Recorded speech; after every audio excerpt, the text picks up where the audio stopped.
지장보살께서 견정신보살에게 말씀하셨습니다. 선남자여, 만약 미래세의 중생이 생로병사에서 해탈하기를 구하려면 곧 생사에서 벗어나고자 하는 것입니다. 만약 생로병사에서 벗어나고자 하면 바로 발심을 해서 불법을 배워야 합니다. 발심해서 선정을 닦아야 합니다. 상이 없는 무상의 지혜를 닦아야 합니다. 마땅히 먼저 숙세에 지은 악업이 얼마나 되는지를 관해야 합니다. 그리고 얼마나 무거운지 가벼운지를 보아야 합니다. 만약 악업이 많고 두터우면 이때는 선정과 지혜를 닦아서는 안 됩니다. 수행을 해도 성취를 하지 못합니다. 업장이 많으면 장애가 많습니다. 그럼 어떻게 해야 할까요? 먼저 참회법을 수행해야 합니다. 이것이 바로 지장보살께서 우리에게 가르치신 것이고 참회 수행을 해야 한다고 가르치시고 있는 참법입니다. 왜 우리가 점찰윤상을 볼 때는 한 번, 두 번에 상응하지 않는 걸까요? 왜냐 하면 업장이 여러분을 장애하고 있는 겁니다. 장애가 사라지면 곧 상응합니다. 업장이 사라지면 윤상이 드러납니다. 바로 지혜가 증장하고 제업이 소멸되는 것입니다. 완전히 다 소멸된 것은 아닙니다. 제업이 가벼워지고 지혜가 증장한 것입니다.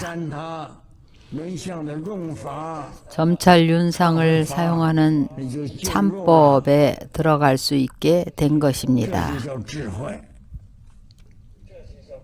이것을 지혜라고 하는 것입니다.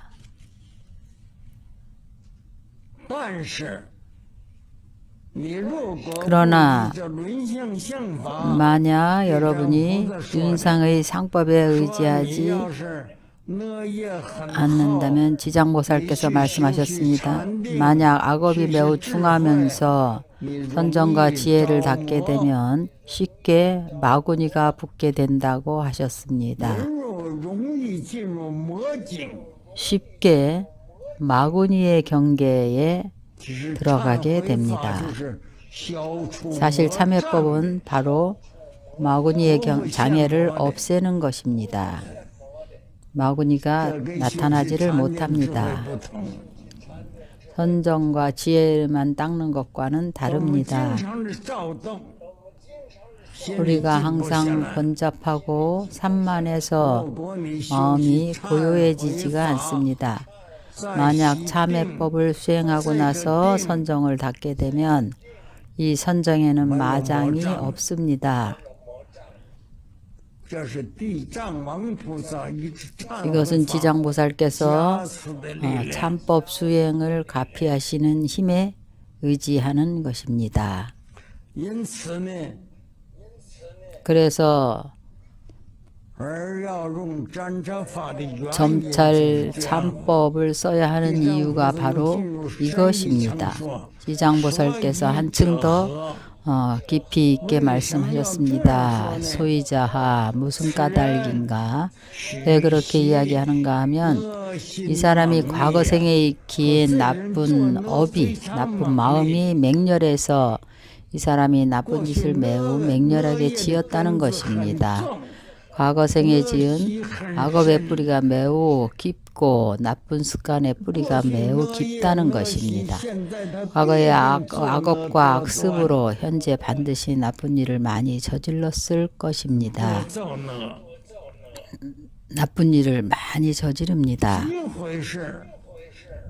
출가를 한다 해도 중한 개, 무거운 개를 범할 것입니다.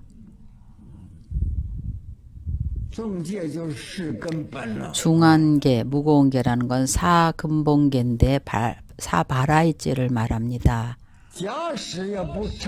만약 참회를 해서 청정해지지 않으면 선정을 닦고 지혜를 닦는 것이 어찌 성취될 수가 있겠습니까? 점찰 선악업보경은 주로 수행을 위해서 설한 것입니다. 먼저 죄를 참회한 후에 선정과 지혜를 닦으라고 하는 것입니다. 그래야만 삿된 지견을 일으키지 않습니다. 삿된 아르마리가 생겨나지 않습니다. 바로 정당하지 않은 이해와 지견이 생기지 않는 것입니다. 이것을 모두 삿된 아르마리라고 합니다. 삿된 지견이라고 합니다. 그렇게 되면 악견이 증장합니다. 그래서 선정과 지혜를 닦고자 하면, 지관수행을 하고자 하면, 혹은 곧바로 성불하고자 하면 먼저 참회법을 닦아야 합니다. 만약 참회를 해서 청정해지면 이때 3기를 하고 5계를 받으면 내지는 8관제계 보살계를 받게 되면 계가 더욱 청정해집니다. 계를 받고 잘 지킬 수가 있습니다. 과거에 업장이 별로 중하지 않으면 수행을 하게 되면 장애가 별로 없습니다. 그러나 만약 참회법을 닦지 않고 먼저 선정과 지혜를 닦으면 업장이 두텁고 나쁜 습관이 뿌리 깊고 해서 악습과 악심이 매우 맹렬하면 과거는 말할 것도 없고 금생에 지은 새로 지은 업이 선정과 지혜를 닦는데 장애의 인연이 됩니다. 수행을 성취할 수 없을 뿐만 아니라 마장이 붙게 됩니다.